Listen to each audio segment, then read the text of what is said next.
Welcome to today's tutorial on volumes. Today we are looking at volume of a frustrum. So, volume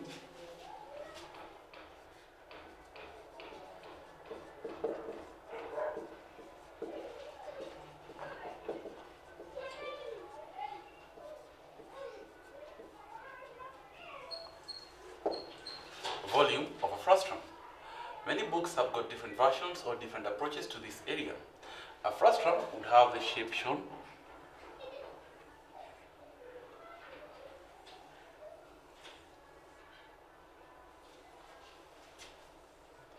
That is the shape of a frustrum. So this one here is a smaller radius and this one here is the larger radius. What we have here is the height, h.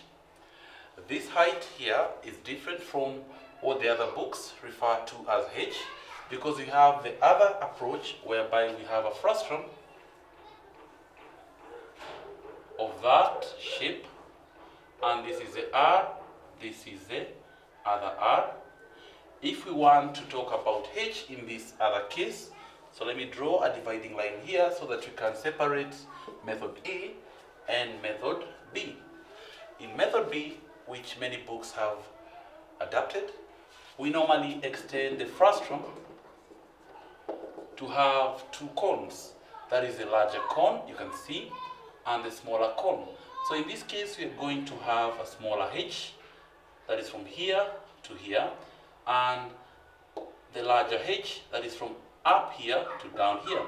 So in this formula I'm teaching you today, we are not going to use this approach, but we're going to use a new approach whereby the volume would be given by the formula a third pi h r squared plus rr plus r squared. In this formula, you need to appreciate the fact that the h here is not the h used in this second case. This h is the distance from the center to the center up here. Actually, it is the h that you have been given. There is no need for extrapolation or extending. So in this case, if I'm given a question of this manner, I'll rub this formula, but before I rub, I give you a chance to take a look at it. Volume is a third pi h r squared plus rr plus r squared. So let's take a look at this example here.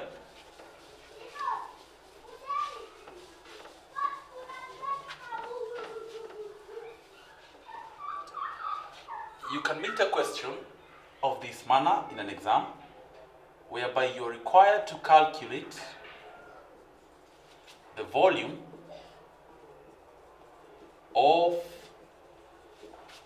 the bucket shown. Our bucket looks like this.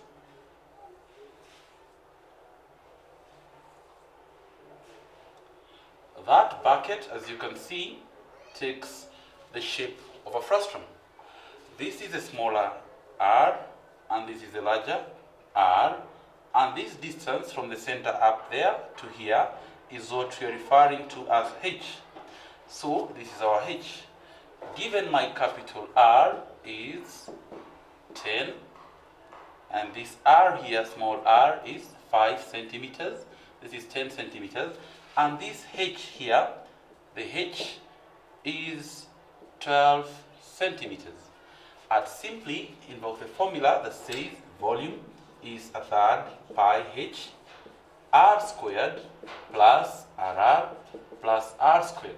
So this gives me a third times 22 over 7 times the height is supposed to be 12. The height that you've been given, I repeat, this is the height you've been given, into brackets the capital R squared, which happens to be 10. 10 squared is 100, plus capital R times small r, that is 10 by 5, giving us 50, plus finally 5 squared, 25. If you feed this one in your calculator as it is, you're going to get an answer of 2,200 centimeters cubed. That becomes our volume. But I need to clarify this. Sometimes you might be asked to get not the volume, but the capacity. The difference between volume and capacity is that capacity is volume measured in liters. So in this case, if somebody asked me to get the capacity, I would have to convert the 2200 centimeters cubed into liters. And I would simply have the 2200, I divide by 1000 to give me 2.2 liters. So when I talk of liters, I'm talking of capacity. But in this case, I was talking of volume. Until next time, hasta la vista.